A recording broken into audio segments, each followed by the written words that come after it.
Hi everyone, hope you are all doing great.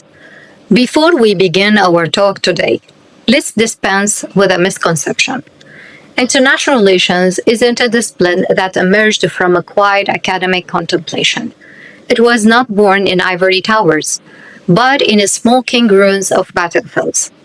It's a discipline forged in a crisis, a desperate attempt by thinkers, statesmen, and scholars to impose order, meaning, and predictability upon the chaos of human conflicts and wars. In today's talk, we will dissect the three tectonic plates upon which our entire field rests: the Peace of Westphalia, the Treaty of Versailles, and the Yalta Conference. I have already explained each of these topics in detail. You can go and watch the videos for more comprehensive understanding. But today, I want to synthesize their contribution to the field of international relations. This will clarify why these foundational events are considered to be the basics of international relations. We will delve more in the Cold War era as well, and its impact on international relations in the next video. You will see how the period shaped much of our current understanding of the field, marked by the emergence of bipolar world order, followed by unipolar order, and now the multipolar order. So these are not merely historical footnotes. They are architecture blueprints of the international system. They defined what a state is, how states interact, and why do they often fail to make peace and cooperate. By the end of this session, you will understand why they continue to shape every debate that we have in the discipline nowadays, from realism to liberalism, from bipolarity to the rise of the global south as well. So let's start our talk for today. The Peace of Westphalia, 1648. You can call it the Sovereignty Revolution. We commenced in the mid of 17th century in the aftermath of the 30 Years' War, a conflict of such staggering brutality that devastated Central Europe, reducing entire region into wastelands. The Peace of Westphalia, which concluded this catastrophe, is regarded as the genesis of the modern international system. At its heart, Westphalia enriched the principle of state sovereignty. This was nothing less than a revolution in political organization. The settlement established that each state possessed supreme, unchallenged authority within its own territorial boundaries. Crucially, it also codified the principle of non-interference.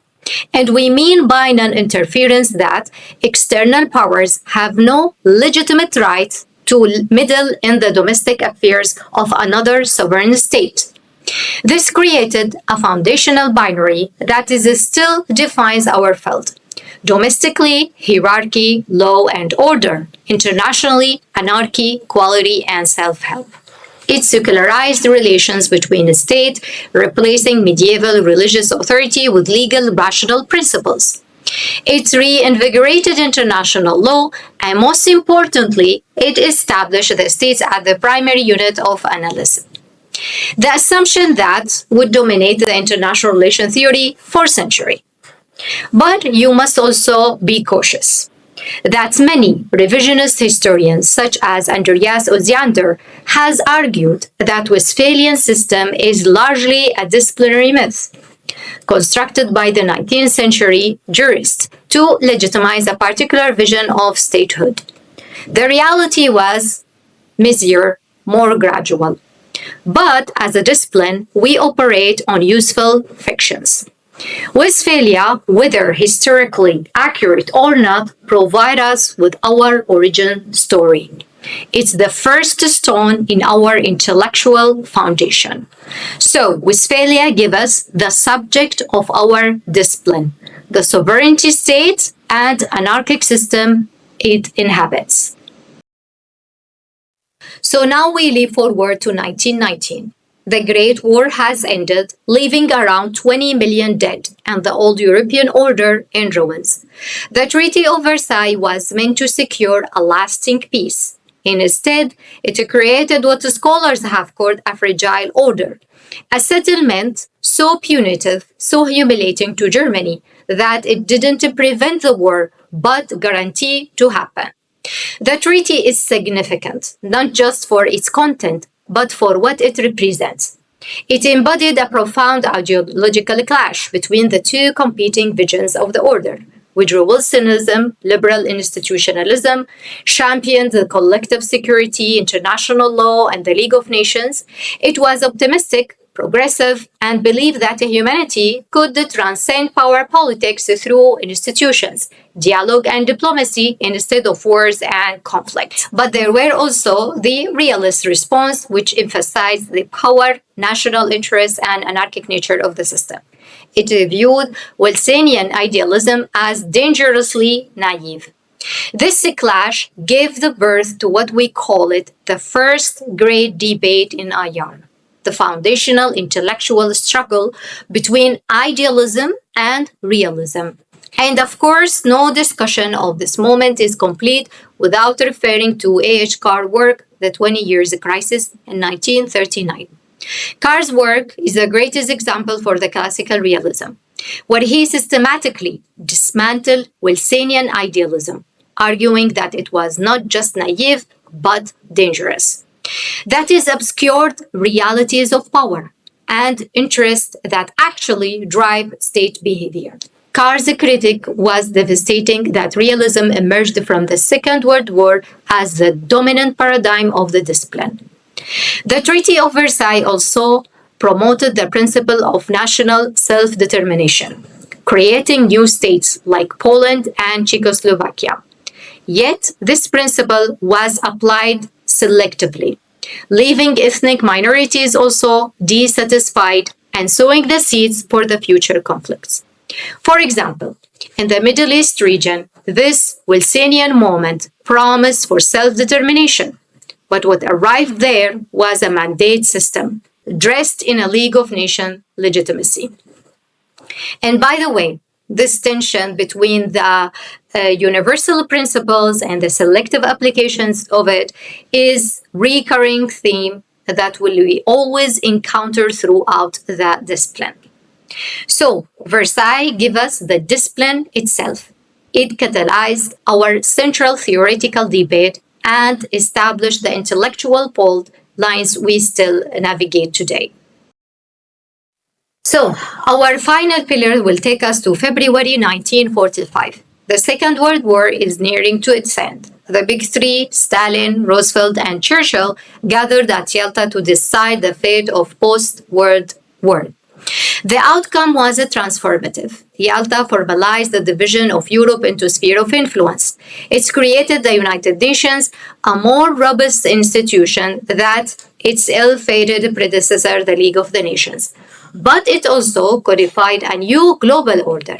This order replaced the multipolar European system of the 19th century with a global bipolar structure, dominated by the two superpowers, the United States and the Soviet Union.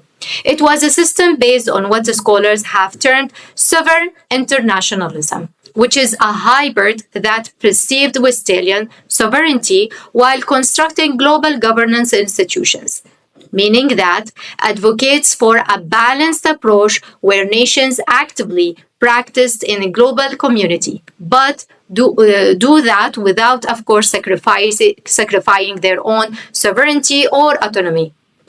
It's a stance that seeks to protect national interest while recognizing the benefits of the international relations. For international relation theory, Yalta is a definitive case study for sphere of influence agreement, a central concept for realist thought. It also has paved the way for the Cold War, the defining conflict that shaped the discipline for nearly half a century. Bipolarity brought stability to the so-called long peace, but also brought existential danger. The nuclear dimension added a new variable that the classical realist had never contemplated. This forced a theoretical evolution, giving rise to new realism, which shifted focus from the human nature to the systematic structure, where scholars like Kenneth Waltz, you would hear him saying that, listen, friends, it looks like it's not us, the bad guys, it's not the human nature, but it is, the international system. It is the structure of the international system, who is anarchic. So basically, Yalta gave us the modern context, the bipolar order that defined our discipline's development of the Cold War conflict that generated most of our theoretical innovation as well. Together, these pillars have charted the evolution of the international system, from a European order to sovereign states to a global one fractured by ideology and great power competition. They provide the historical scaffolding upon which we have built our theoretical architecture nowadays. And this will bring us to a very critical point, one that you must carry with you throughout your studies of international relations.